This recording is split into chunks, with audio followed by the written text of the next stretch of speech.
Hi guys, welcome back to Thoughts with a Therapist. My name is Christine and today we are talking about thoughts.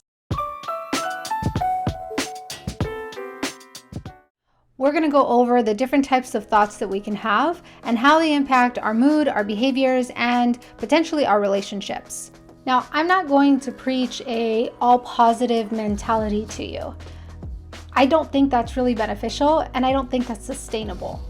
We're going to talk about the balance between having thoughts that can be maybe a little unhelpful for us and bringing in some thoughts that can be more helpful for us, more beneficial for us. So how important is it to know what kind of thoughts are going through your head and how it's affecting you? It's pretty darn important. So let's start unpacking this. Why are our thoughts so important?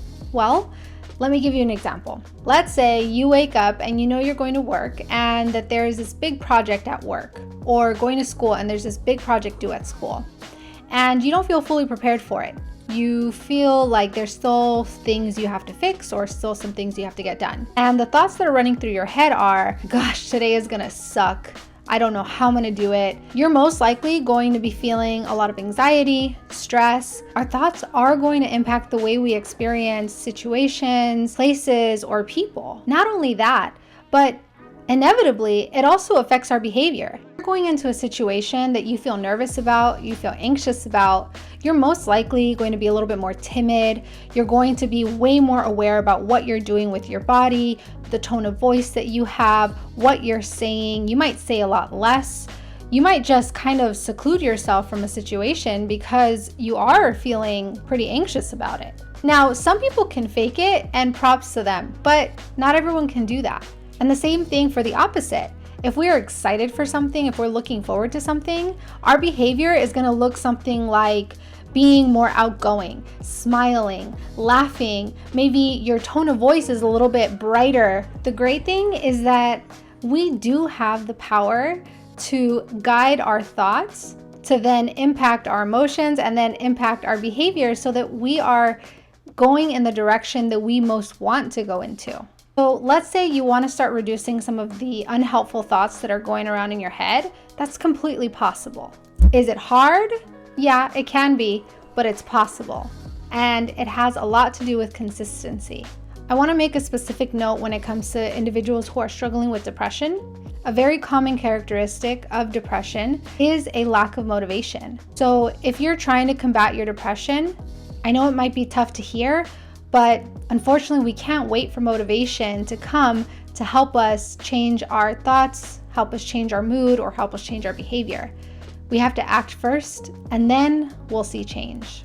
I want to teach you guys about some of the types of unhelpful thinking styles we have, and then share with you an exercise that might help you identify those thoughts and also start to challenge them. I'm going to go over 10 unhelpful thinking styles. Number 1 is all or nothing thinking, aka black and white thinking. An example of this type of thinking style is thinking something along the lines of, well, if I failed my test, then I'm going to fail the whole course. If I didn't know how to do this one thing, then I don't know how to do anything. It's very all or nothing. Number 2, mental filter. This is when we're only paying attention to certain things in our life or certain things about us.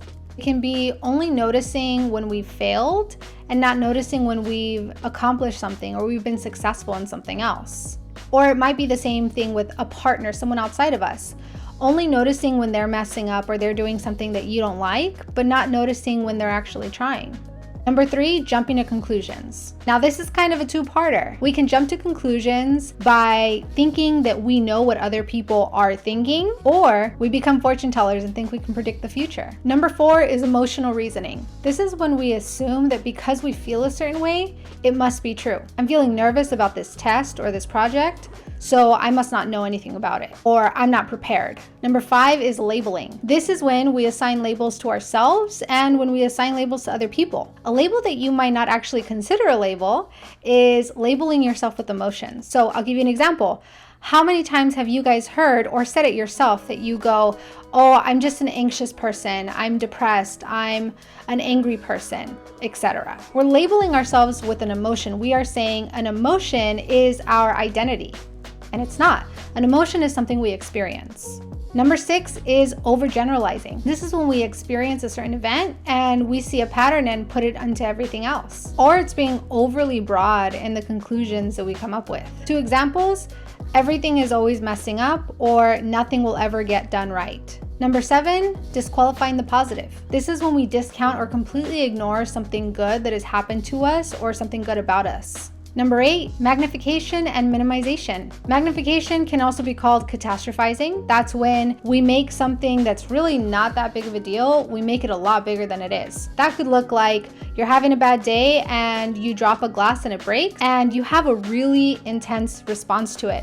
How could I? Why would I let this drop? What's wrong with me? When on another day, you would have just been like, oh crap, I broke a glass. Minimization looks like, oh, they yelled at me, but it's okay. They were having a bad day. We minimize something that should not be minimized. Number 9, should or must. When we use critical words like should or must or ought, there's 2 things that end up happening. When we point those words towards ourselves, there's a lot of guilt. Like, I should have done this. I should have known better. It's a feeling of failure. Now, when we point those words outside of us to someone else, it's a lot of resentment, irritation, and anger. They should have known better. Why would they do this? They ought to have known that that wasn't okay. Number 10 is personalization. This can go 2 ways. One is that we take complete blame for something that maybe we only had a small portion of responsibility for, or we do the opposite. We give the responsibility to everyone else and refuse to take any responsibility for ourselves. They're called unhelpful thinking styles because they are unhelpful. These types of thoughts don't help us find any solutions. They don't help us feel any better.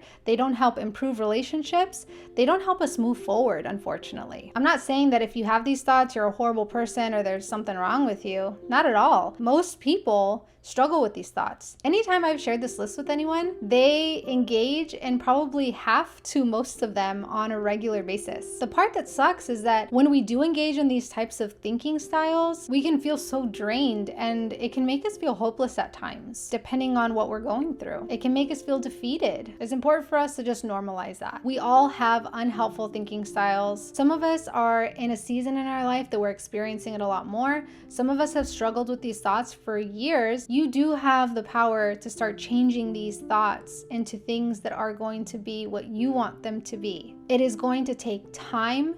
It is going to take trial and error. It is going to take consistency, and it is going to take a lot of love and grace for yourself. How do we start changing some of these thoughts? First step is identifying them. If we want to find a solution, we have to figure out where the problem is coming from. If you guys have any questions about this topic, leave a comment down below. If you enjoyed what I talked about, give it a thumbs up, subscribe, share it with someone who might find this information useful too. I hope you're having a good day. If you're not, I hope it gets better, and I'll see you guys soon.